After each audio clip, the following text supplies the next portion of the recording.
Ek het maandagoggend vertel van my eerste oggend in Frankfurt so 'n paar jaar terug, toe ek nie eers die rugbyveld kon sien wat 15 meter van my af is nie, te danke aan die mis wat so dik was. Maar al kon ek nie die veld sien nie, het ek geweet die veld is daar. En toe later daardie oggend, soos wat die mis stuk vir stuk begin lig, toe bevestig dit net wat ek reeds geweet het, die veld is daar, al kan ek dit nie sien nie. En dis baie kere hoe dit met geloof ook werk.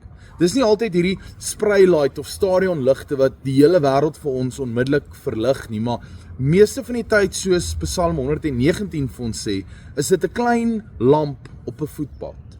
Luister hoe dit sê vanaf vers 105, U woord is 'n lamp vir my voet en 'n lig vir my lewenspad.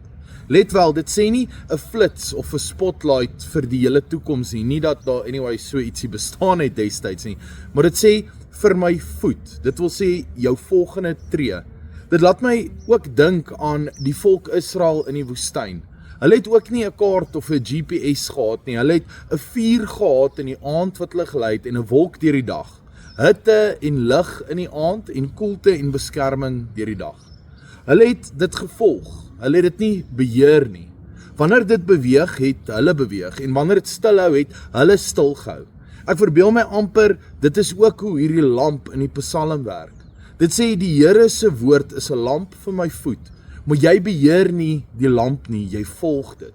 Luister na die vers net voor en na dit, vers 104 en 106. Dit sê, uit U opdragte kry ek insig, daarom haat ek elke bedrieglike pad. U woord is 'n lamp vir my voet en 'n lig vir my lewenspad. Ek het 'n eed afgelê en daarby gehou om U regverdige beslissings na te kom.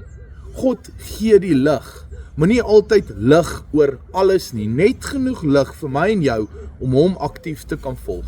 Wanneer jy hom aktief volg, sal jy nooit hoef te bekommer oor jou volgende tree of waarheen dit gaan of waarheen dit lei nie, wanneer jy daar gaan of wanneer jy daar gaan uitkom nie, want jy kan weet en vertrou dat die Here jou liefhet en altyd net die beste vir jou op sy hart het.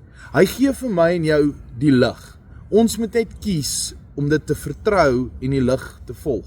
So die vraag is nie of jy alles kan sien nie. Die vraag is of vertrou jy dat jy sien nou genoeg om die lig vir die volgende tree te vertrou of om die volgende tree in die lig saam met God te neem. Tot 'n volgende keer.